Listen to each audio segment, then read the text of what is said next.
Good morning. Halloween is just around the corner. And what that means, what that's going to mean is your child will be reaching into candy that will just break a filling, or they'll just break your filling, break the child's filling, or break the teeth. Like lollipops, what we call cavities on the stick, caramels. They get stuck in your braces, and all this chocolate. But what can you do to protect yourself from the dentist? You're about to meet a dentist who gives out non-candy treats like pretzels. Here's Simone Simpson. For people, from kids to adults. These aren't the typical sounds you're used to hearing at the dentist, especially after Halloween. The most common thing we see are either broken fillings, pulled out fillings, or crowns that come off. That's Dr. Hasan Dawood. Either they bit into a hard candy that broke something, or pulled something out of the tooth. Unless somebody has already had an existing problem, like a big cavity, maybe when they eat sweets, it tends to kind of exacerbate the problem. Resisting treats that you're craving this time of year is easier said than done. Let your kids go trick-or-treating, but do not give them so much candy all at one time, or at least disperse it over time. He doesn't want to take a bite out of all the fun, so this is his solution.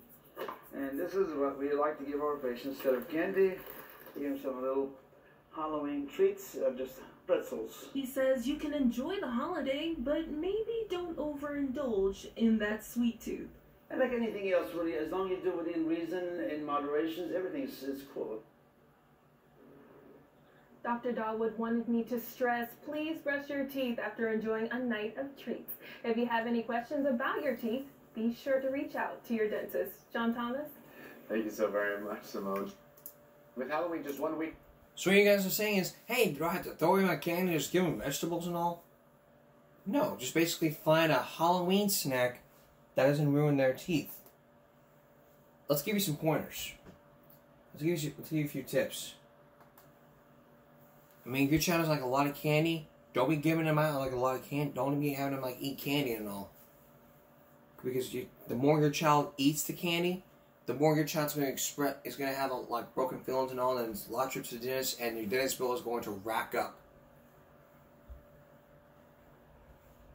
Limit the type of candy that your child eats. Like if the child is allergic to chocolate, don't have them eat chocolate. If they're allergic to like certain types of candy, don't have to eat like a certain type of candy.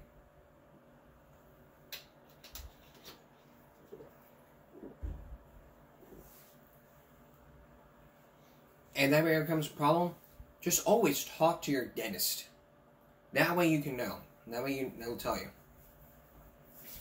Alright, this week is Red Ribbon Week, and like we did last season, we've been focusing on trying to combat drugs and alcohol. Let's look at kids and alcohol. All this week is Red Ribbon Week, so let's look at kids and alcohol. Because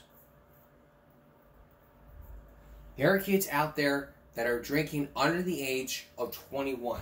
Most 50 states.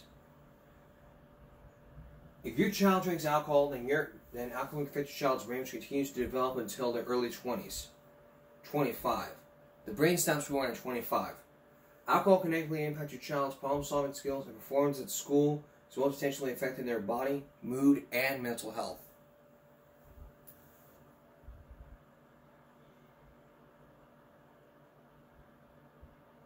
So how can you tell your child's drinking alcohol? It may be because of the mood changes. Mood changes, flare-ups, temper, irritability, and defensiveness, school problems, poor attendance, low grades, and or disciplinary action, rebelling against family rules, friend changes, and nothing matters attitude, alcohol presence, finding in your child's room or backpack smelling alcohol, his or her breath, physical and mental problems, memory lapses, poor concentration, bloodshot eyes, a lack of coordination, or slurred speech.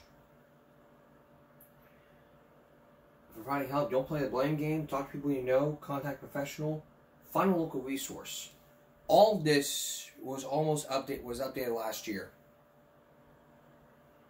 Because if your child is drinking alcohol and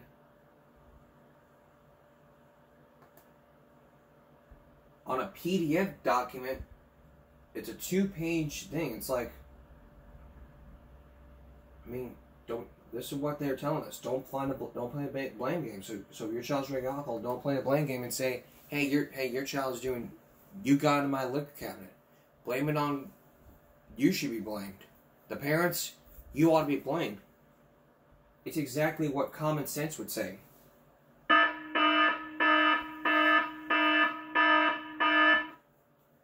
Basically, you're the ones to blame because you exposed your child to alcohol drinking in front of your child.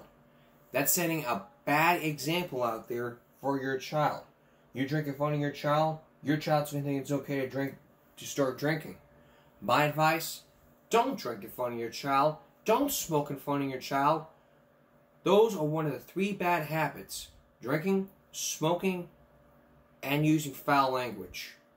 You do all 3 of those things, your child's going to one day be like you. And one day, that's your fault. Don't blame the child, blame it on yourself. Coming up, Sean gets his first report card. Does that mean all the teachers have tried helping him? Or have they been successful? What's the mom going to do now? What's the rest of the teachers going to do? You will hear Sean's side of the story, as well as you're going to hear more from the teachers and the parents. Meredith Vieira continues Sean's story, A Lesson in Life. Stay with us. On our last episode, I brought you the story of little Sean Bay, who has Tourette's syndrome. Not Tourette's syndrome, he has Down syndrome, sorry. Last episode, I brought you the story of little Sean Bay, who has Down syndrome. And after he was removed from a school for kids who have Down syndrome, he was sent to a regular alternative school. It's called inclusion.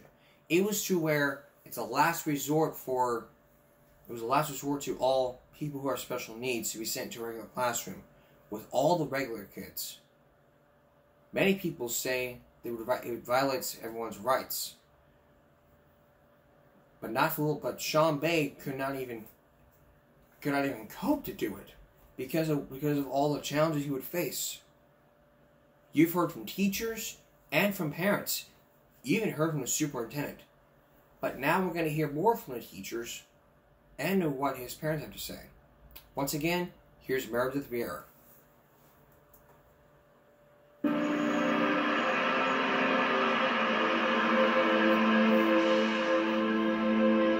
It's springtime, and Baltimore County's first year of inclusion is coming to an end. What a nice day.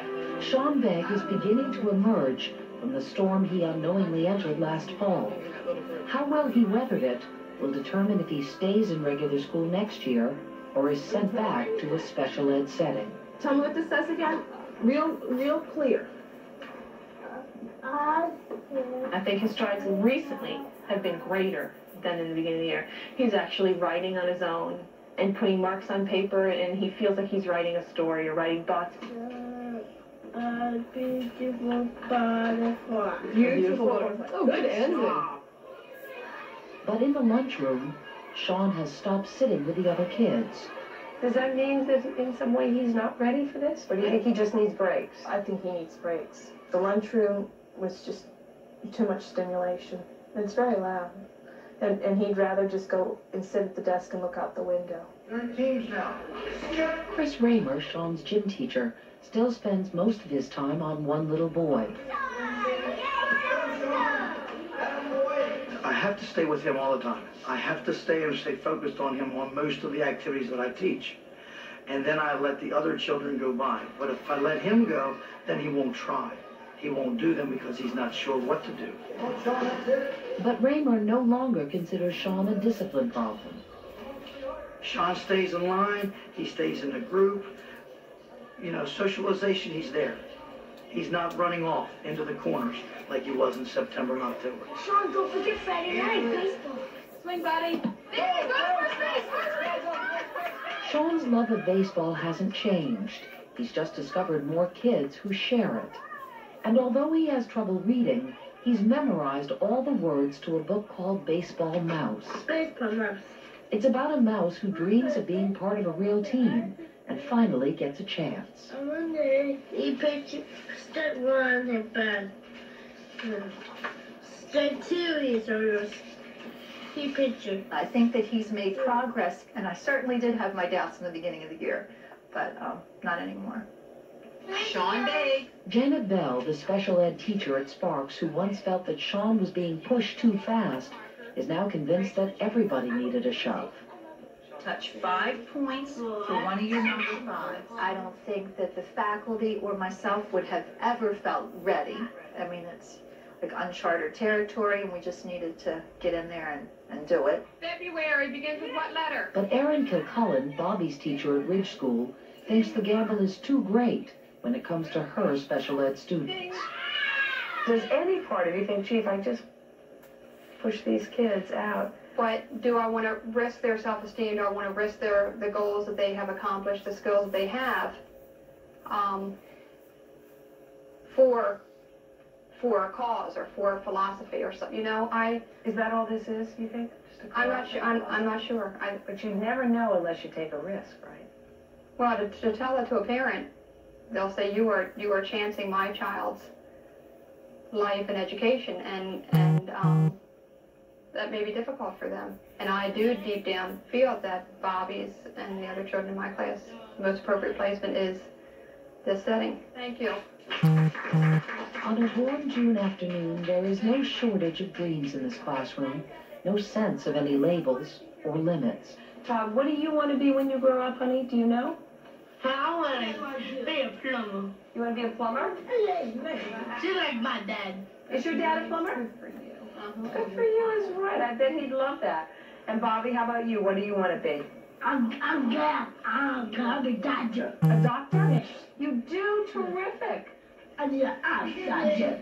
An eye doctor. So you check in. Will I need glasses? You'll get them for me? You'll get me some if I need them? No. And what about you, Cindy? What do you want to be? Do you know? I'm to get married, Kyle. You're going to marry Kyle. Do you want to stay with your friends for next year? Does everybody want to come back and have another year here? Stay here? I'm here. You're here. Yes. Maybe 10 years from now they'll be like, with all these kids are gone, maybe they'll be like, why don't we make a school that we can really intensify all the services for these special education children? 10 years would be very interesting to see where we are. After just 1 year, it's too soon to know where Baltimore County and inclusion are headed. But you show how much of a genius you are. But Kathy Epple has come to believe that both she and Sean are better off for having taken the journey. He does call himself a genius. That's great. He thinks he's a genius. He likes that word. But did those two words connect to you, genius and Sean? In his way. I mean, he has this uncanny way of being a genius at certain things.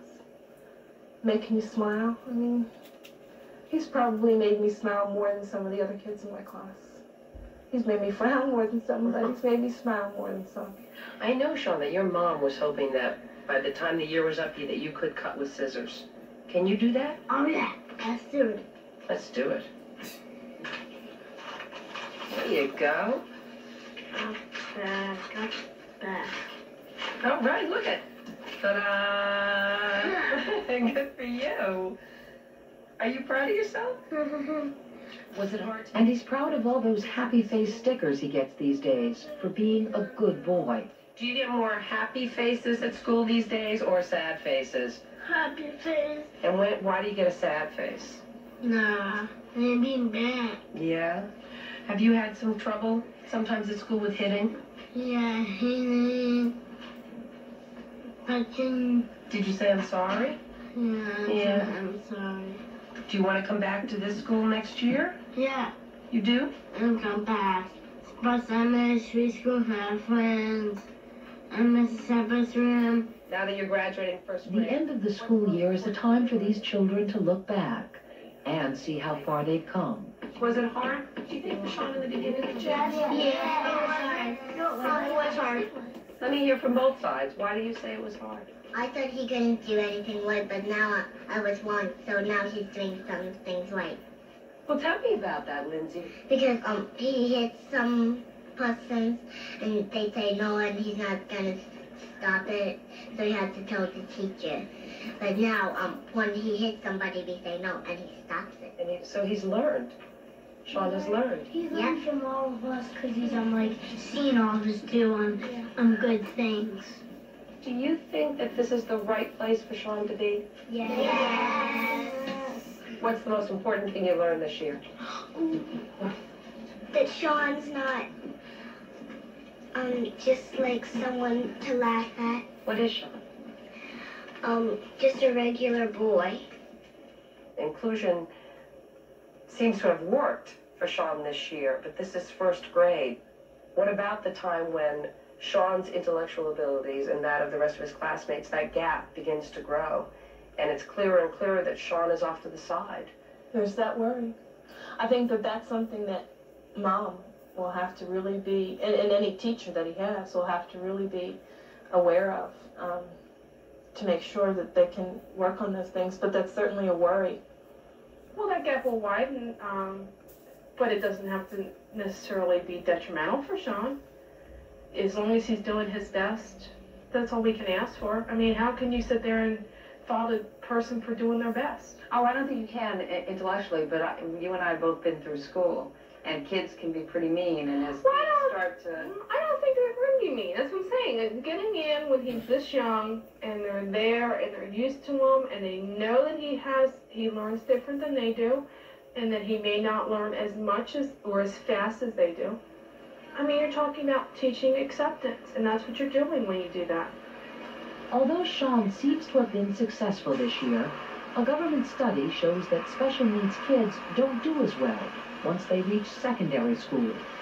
44% never make it to graduation, often because the schools don't know how to teach them. What about when he does get older and other issues come into play, and he has to address issues like drugs or sex? If by exposing him to them does not mean that he's going to go along that path, hopefully I give him the tools to deal with it and know that what's right and what's wrong. Gaia. God. Good boy, yes sir! As the school year winds down, Bobby and his teacher Aaron are proud of what they've accomplished, especially Bobby's ability to read. Yeah, very, very good. Very, very good, you smarty pants.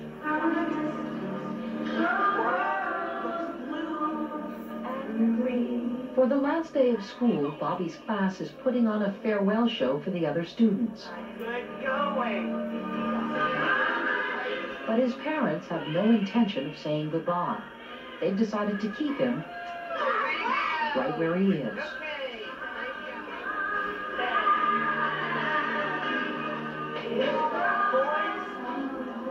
Yeah, good boy. The Y can go down. There's no compromise when you're talking about the quality of education. To me, it's so cut and dry. And you have no doubt in your own mind that Bobby is in the best place he can be right now. Mm-hmm. No doubt in my mind. What about the parent of a special ed kid who would say, you're not doing it for Sean, you're doing it for you. You don't want him in a special ed school. You want to pretend he's normal. I'm not how can I pretend he's normal? Every day I see him struggle with every single thing that he does in his life. Just on the contrary, I'm using his disability and his ability to do things. He needs to be in a regular classroom. He needs to be in with regular peers. He needs to be out in the world. He needs to experience it. I'm going to give you your report cards right now. Sean? At Sparks Elementary, Sean does what most here thought impossible just 10 months ago. He prepares to graduate from first grade, just like all the other kids. I think that it's really taught me not to have low expectations. If you look on paper what he should have been capable of doing, he shouldn't be here. So was Dee right all along? Yeah, I guess so. She wanted us to have high expectations, and maybe we didn't at first, but it's hard to say was she right or wrong in her approach. She came out a little harsh, but Sean's 8 years old, so she had 8 years of fighting to get services and to fight for her child. Dee hasn't stopped fighting, but for once she feels she isn't alone. As school comes to an end, one grateful mother says thank you to her son's teacher with a special award. Yes, I was not expecting this at all. Would you do it again? In a minute. Sean Day. I'll never forget my Sean Day. Hey, good job. I think that has something for you. What have these people given to you and Sean that you didn't have before? A chance. That's it. Plain and simple. A chance for what? To be looked at as a kid without a disability first. To be looked at as a child. He was one of them. It's a big difference. It's a world of difference. Now we're here to stay.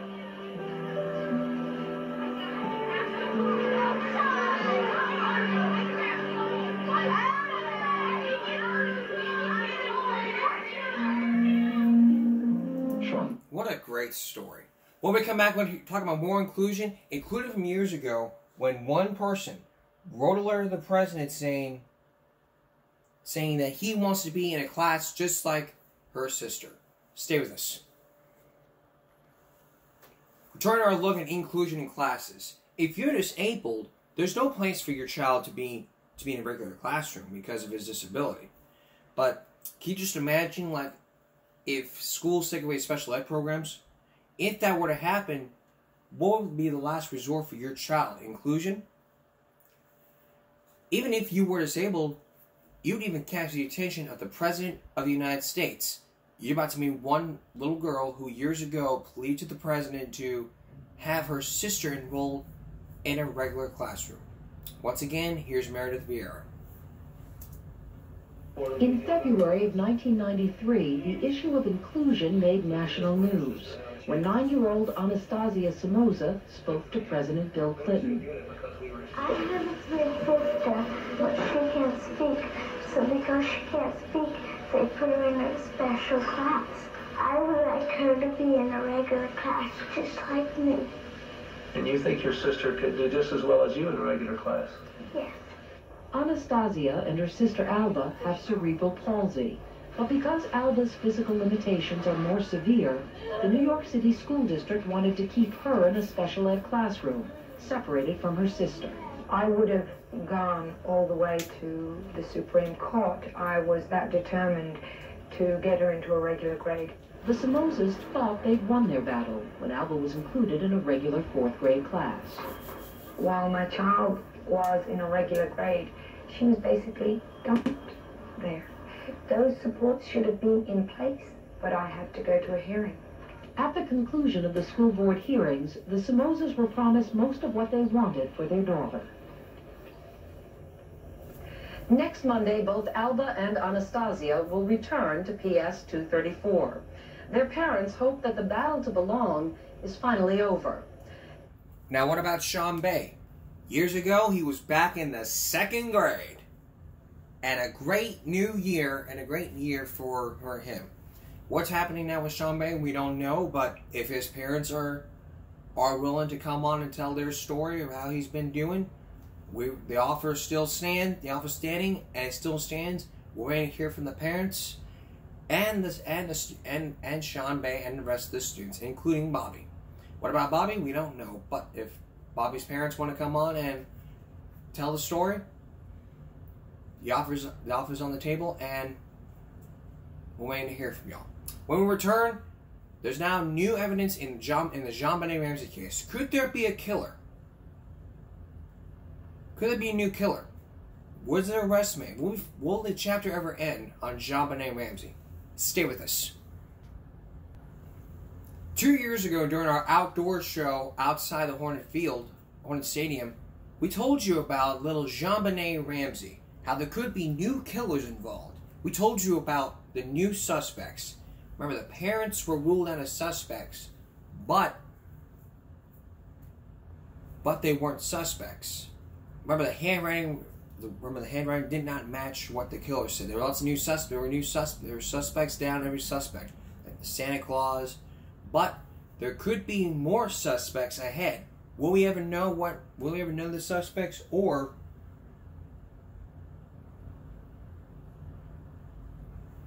will we ever know who killed her?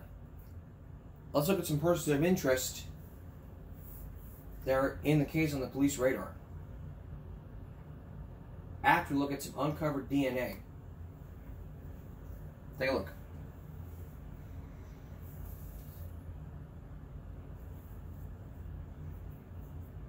All right, in tonight's Breaking Buzz, a stunning new revelation in the still unsolved JonBenet Ramsey murder mystery. Oh, yeah, it's really just, we've all been waiting for so long. And of all places, Amsterdam is cracking down on drugs and booze. Yep, you heard that right. Andy Reesmeyer joins us now live with all the Breaking Buzz. Thank you, MB. Good evening. Happy Friday. All right, some serious stuff. It has been more than a quarter century since the murder of child beauty queen JonBenet Ramsey, but there's still curiosity about the unsolved case. Now, new documents reveal additional DNA at the crime scene, and that it did not match her family members or others close to the case. The 6-year-old was murdered in 1996, found by her father in the family's Colorado home. None of the family members were officially suspects, but they were under a cloud of suspicion for years. The DA cleared the family in 2008 after some DNA evidence ruled them out. This is apparently different DNA that we're talking about today, recovered from under JonBenet's fingernails. The revelations come out from a new book this month, about the late Lou Smit. He was an investigator who worked the case. The author says the findings were ignored by Boulder police and could have exonerated the family earlier. Fox News reports these documents have appeared online in the past, but these might be the only unredacted copies outside of law enforcement. When the investigator resigned in 1998, he said the killer was probably still out there. That is some big news, actually. I mean, for sure. It's amazing. Go ahead. What the family went through. I know. Absolutely. That's what I was thinking. And they many of them have died under the cloud of suspicion. Yeah, her mom, of course, passed away in the mid-2000s, I believe. But it's really interesting how that story, obviously, really shook the nation when it happened. Something that we still comes up every once in a while, and everyone's still very, very interested in. Absolutely. That's solved. Yes, absolutely. But with new DNA evidence happening, could there be a new killer at the scene? We don't know. But we don't know if there could be a new killer. But like I said, there may be some new persons of interest that may be out there. And when you try to but there may be a new letter and there may be new suspects at hand. We could know about what happened. Michael Vaughn. You remember Michael Vaughn? If you don't know him, he may be the person of interest because the new letter was founded from the former classmate Gary Olivia. 2 months ago, Court TV did an exclusive interview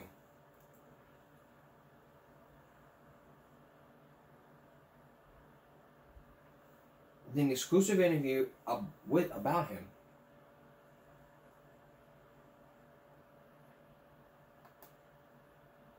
And during that exclusive interview, he opened that letter from the former classmate. He's now convicted of pedophile who allegedly confessed to that veil he murdered JonBenet Ramsey in 1996. So could there be more to this than meets the eye? If Gary Olivia didn't do it, who else did?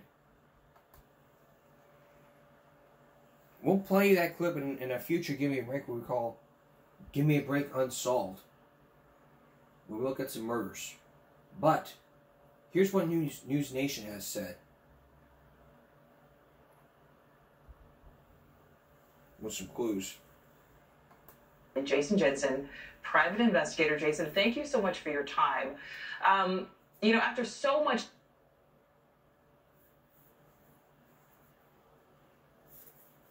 time, it's almost assumed that a case like this has gone cold, but based on this new info, it really does seem that investigators are taking this seriously, really decades later.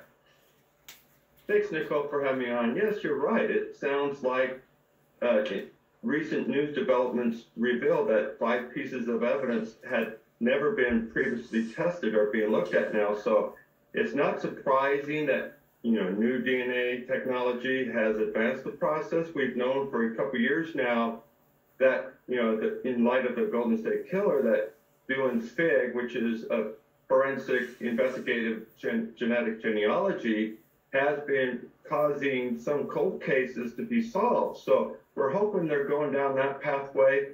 What's significant about going the route of genetic genealogy is they basically have to start over, because the former process of using COVID required them to have one format style where it's STR. Here they need SNPs in order to proceed with a genetic genealogy. All right, so Jason, a lot of this is coming from sources. And sources are saying that there are several new people on the radar, but after so much investigation, so many years at this point, how likely is it that the culprit would be some new, potentially random person? Well, it's always possible that you could get a new suspect, from recent developments in other cases where genetic genealogy was used. They could go from having no suspect, no person of interest, to all of a sudden a solve. So it's highly likely that they can, reach a conclusion with genetic genealogy. It really depends on how reliable the sample is that they're using. Maybe it was contamination. This is a 27-year-old case nearly, and any handler DNA can certainly come across as being a suspect until it's matched with the provider. We don't know if it's suspect DNA or just some handler that contaminated at some point in the evidentiary process. Jason, you mentioned the fact that this is nearly a 27-year-old case. You are a private investigator. Talk about how difficult it is to conduct an investigation when so much time has passed, when people involved, may have died, may have become incapacitated, or someone who saw something may not just remember clearly at this point. Yes. As a cold case investigator myself, but in the private sector, we see oftentimes a case that goes stagnant, goes cold, and sometimes it takes just somebody who thinks that they don't know anything about the case, or what they know is irrelevant. If they come forward, it oftentimes makes a case break, because it takes something like somebody acting bizarre, somebody making a drunken statement that may seem unimportant to somebody, but to law enforcement who has all the pieces of the puzzle may actually know the significance of such a statement and then connect the dots. Well, before we let you go, Jason, do you think we'll ever really know what happened that day and really know who did kill JonBenét? Yes, I do. I think this is a very solvable case. We have not just the potential of DNA solving the case, but the biggest piece of this case, the puzzle that we all are familiar with, is that ransom note. If you can match the handwriting to the author, you might have your solve. We certainly hope that you are correct and this case is ultimately solved. Private investigator Jason Jensen, thank you. Thank you for watching. So remember, if you were to match that handwriting, you would have this case solved.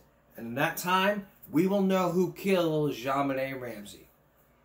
Only time will tell. And only then, we will know. Only we'll know. Now, let's look at some new persons of interest in that case. It is hard to believe that JonBenét Ramsey would be 33 years old today. Just let that sink in. JonBenét Ramsey died at 6 years old, murdered in her home in Colorado, day after Christmas, 1996. She would be 33 years old today. And that, while I know it's not lost on you, it is definitely not lost on her family and loved ones, because we still don't know who did it. We still don't have the suspect. But what we do have, according to a new report, is potentially new persons of interest. Yes, I said plural, new persons of interest. Maybe even new possible evidence. I mean, it's astounding. They've been working with the country's top DNA experts, for months.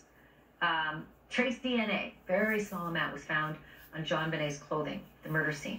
But what does this new persons of interest report really mean? John Ramsey is with me live now. I've talked to you over the years, for decades, John, and here we are again. I don't know if this is hopeful news. I don't know if it's more than just a report. What are you learning? Well, the Florida Police Department went through a fairly major shakeup, I don't know, in the last year. They brought in a new chief of police, new assistant chief. from the outside of the department. Citizens Review Board recommended 5 or 6 of their detectives be terminated. The detective that was responsible for the last 25 years was not terminated, but put on night patrol. So there's a lot of good things happening, we think, in terms of the leadership and basically straightening out of the police department. We had the opportunity to meet with the chief of police and her assistant and the district attorney about, I don't know, 2 or 3 months ago. And it was a good meeting. It was a long meeting. I was impressed with their professionalism and believe in their commitment to get this solved. So it's encouraging. We still hope, and we don't know if this is being done or not.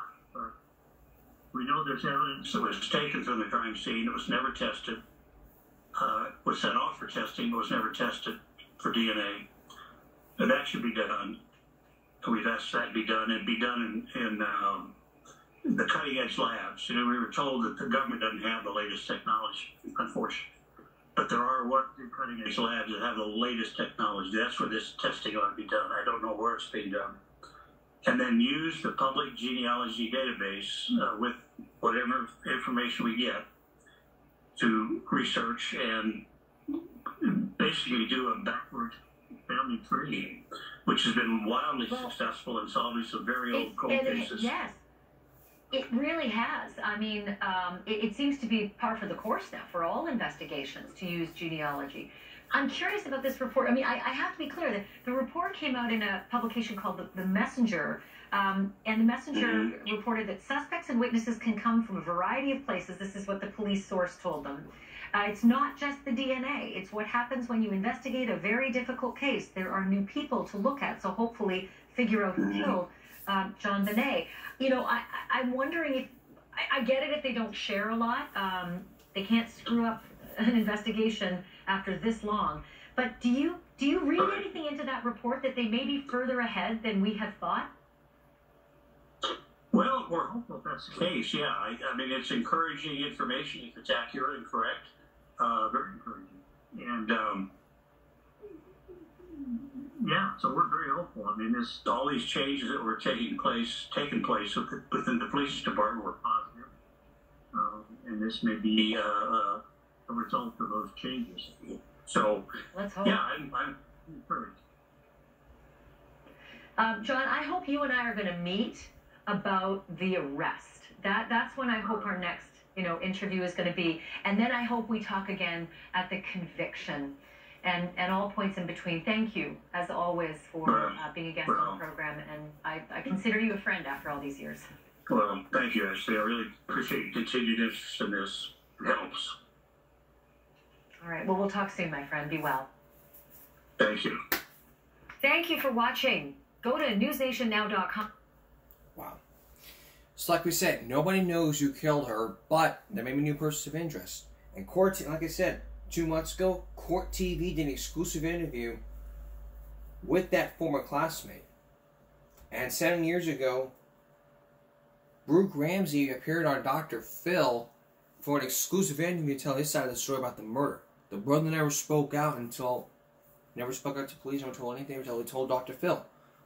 But like I said before, if you were to match the writing of that letter, you could have this case solved. But did this guy write that letter? If he did, the case would have been over. So we'll still never know who killed her, and if we did,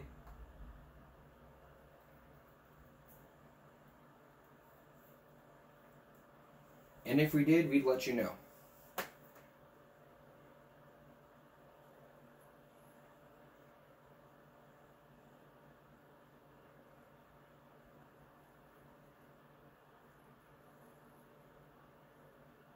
All right.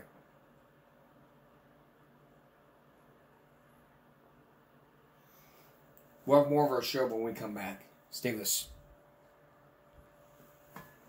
Can we resort to helping parents out with truancy? Helping parents instead of just fighting them and taking them to jail? That's not what one state did. This mother from years ago this mother from years ago tried to talk to the court system about what's been going on, but the kid says she likes school. The mom's all like, well, you're going to have to miss a lot of school because you have a medical issue. Because of a medical issue. The law says something else. But did the punishment go too far? You be the judge. Take a look. It's the Adele thing. 8-year-old Ariana Klosterman says she likes school, likes showing off class projects like this chart on the life of an Adelie penguin. It's a small penguin that lives in Antarctica. The problem, Ariana has a hard time getting to school. So the law says it's her mom's fault. Between the last 3 years, there were over 100 absences. Is that correct? Yes. That's why Adriana's mom, Tanya Klosterman, appeared in front of a judge this week. She's charged with contributing to the delinquency of a minor. Klosterman's court appearance comes despite the efforts of the Godfrey Lee School District's anti-truancy program. The reason we're meeting on her is... We first told you about the program in early 2013.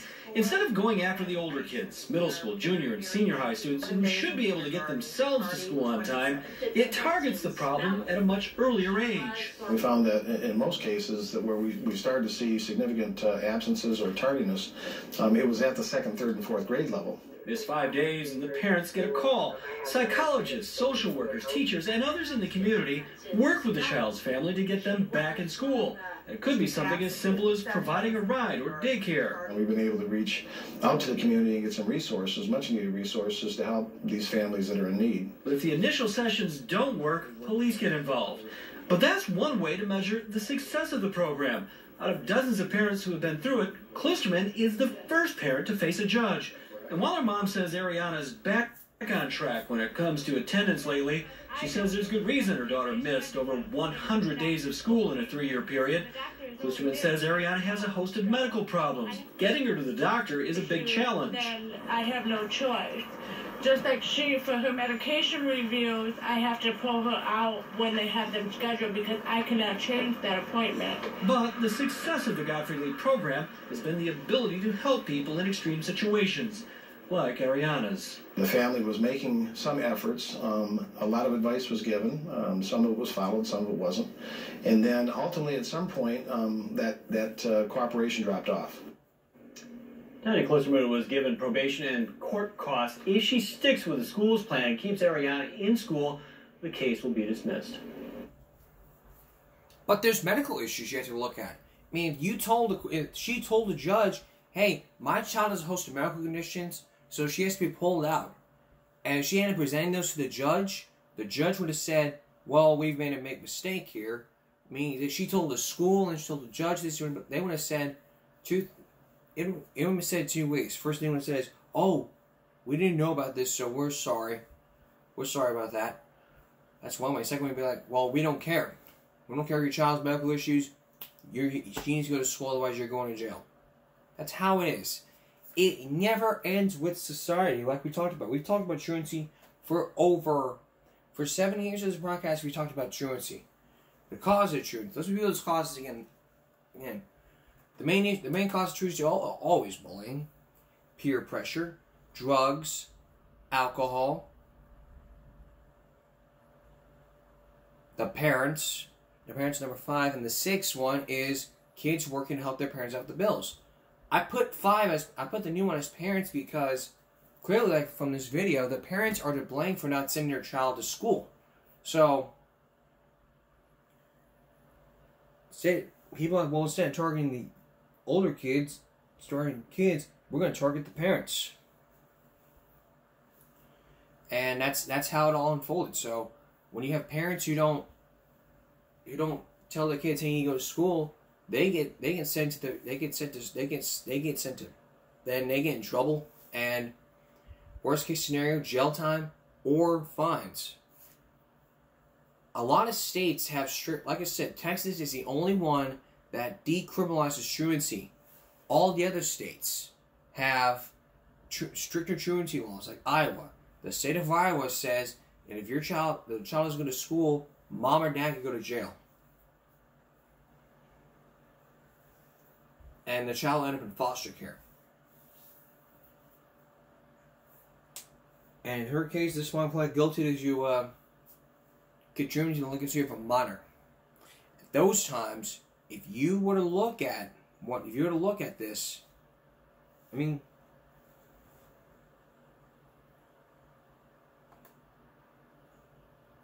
if you were to look at comments from from this one 6 years ago, said this is what happens when the government doesn't mind its own business. That child's not 16 years old, probably driving down high school. It's amazing how fast time flies. I'm from Arizona and I'm from Wyoming. And this is completely ridiculous. As a child, I missed out on a lot of school, but I attended Massachusetts Community College, Northern Arizona University, and lastly earned a master's degree. This is the state overstepping. I've noticed Wyoming, you guys have a very tyrannical government. I've only lived there for 5 years.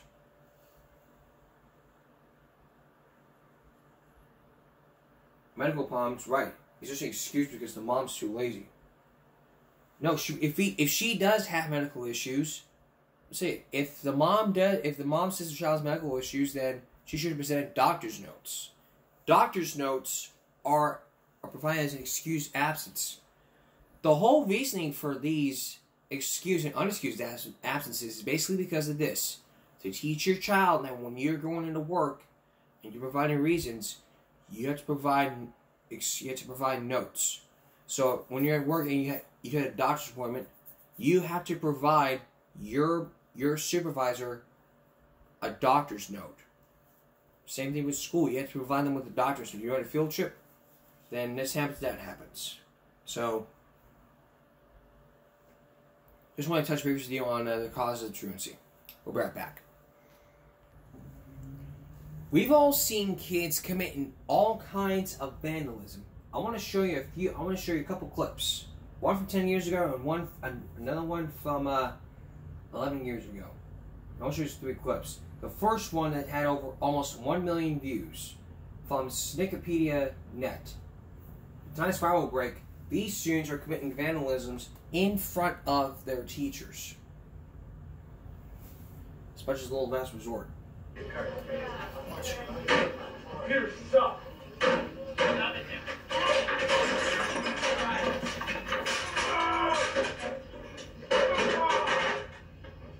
Get the hell out of here.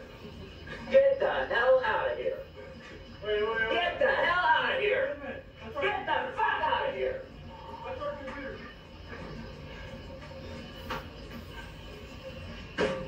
As long as you come back.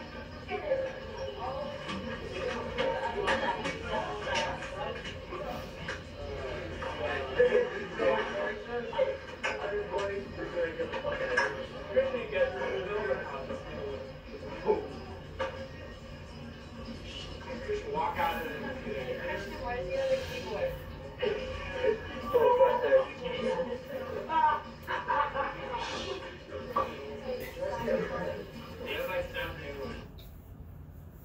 If it wasn't a prank, then it was a raw footage. But if it was if that wasn't a prank, he would be charged for vandalism.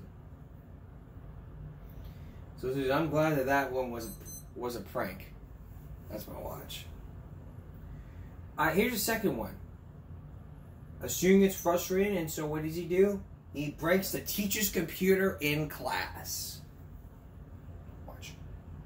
I mean, I'm going to pick it up. I'm taking it. Sorry, sit down. No, I'm not. Well, I'm taking the pen. What? Everything together with this. The teacher's being serious. Like, stop. Bro. No. You gotta go. What? Yo, you gotta kick me out. I can't joking right now. I'm not joking. I'm gonna take another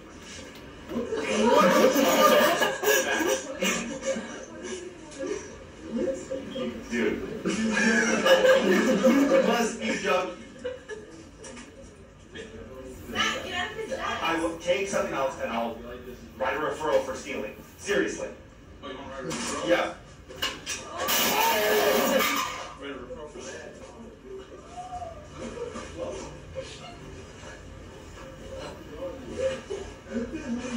What is he on?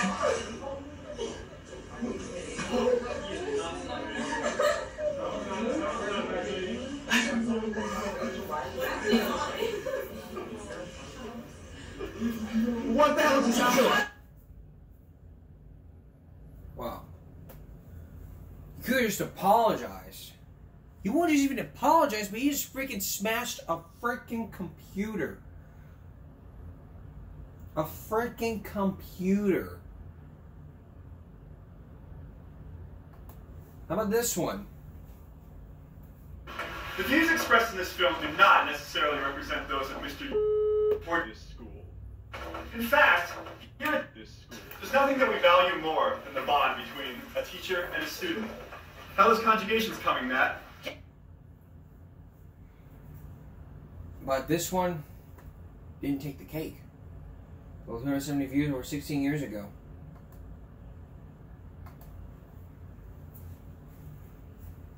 But that's not what we're focused on. Let's focus on this third one. From 11 years ago. This kid rages in a computer class. Was testing out a new mobile, and then this dude flipped out. It's just the way he spelled it.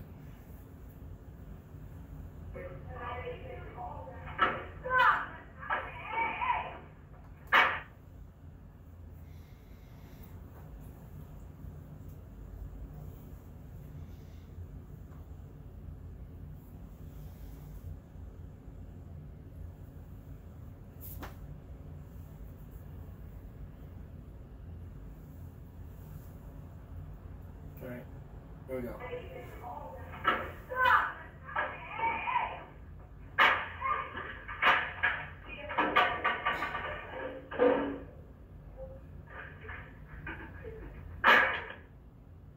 They find that funny.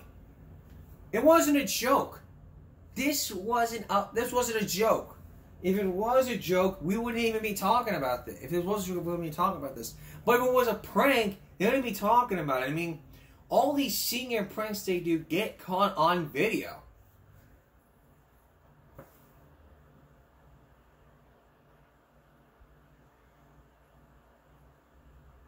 And then, take a look at this last one. This kid throws a... Okay, we're going to be reacting to... This was a reaction video. It's not often we do travel breaks on reaction videos, but this was from a video. This person like threw a desk after she was being bullied. This is from a reaction channel. Watch. Okay, we're going to be reacting to some students. Some kids threw a desk. Or through a desk, yeah. I just like doing this, you know? Because school is almost here, so...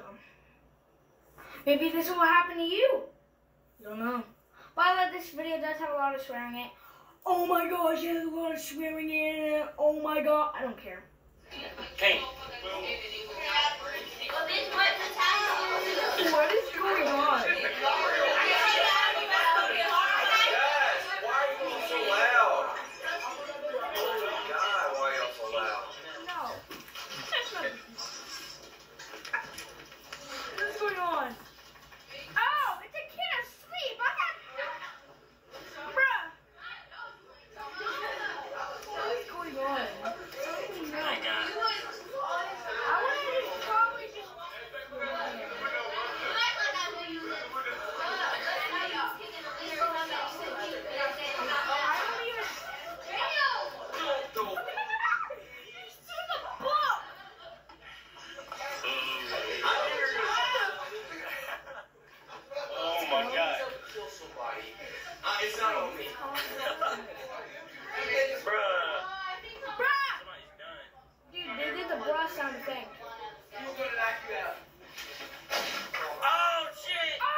Where was the teacher in all this? If the teacher hadn't stopped it, stopped the student from filming this and say, do not post that, this would have happened.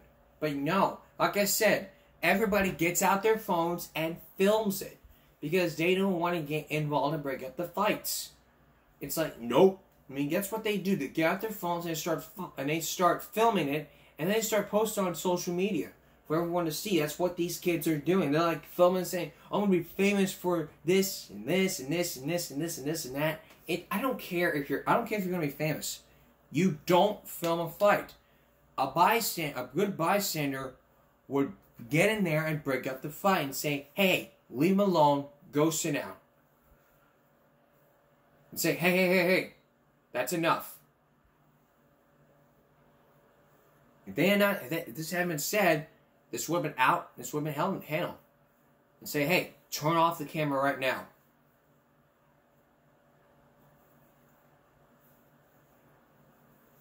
This would not have been taken care of if the teacher had stepped in. Found out what was going on, the teacher would have stepped in and say, hey, stop filming. And if the teacher had found it on YouTube, it's like, little Timmy, I saw that video what you did, and I'm going to write you a referral for filming on school property. And if the person didn't make you delete it, then they would call your parents in, and they'd make you delete it. Because you're not supposed to be filming and posting. You can't film on school property or post videos about on school property.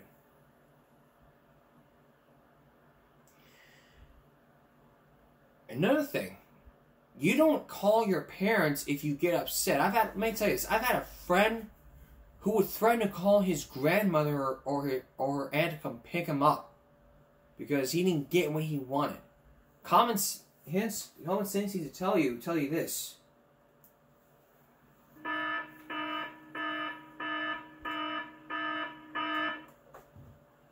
Common sense needs to tell you, hey, I need to listen, do what I'm told, and never talk back to my teachers. If I do that, I'm gonna get in big trouble. Not by the teachers, but I will be in trouble by my parents. You don't do that. Period. It's wrong. You don't do that. You don't tell the teacher, hey, if you don't let me get what I want, I'm calling my aunt to pick me up. You don't threaten them. You don't threaten your teacher or staff member.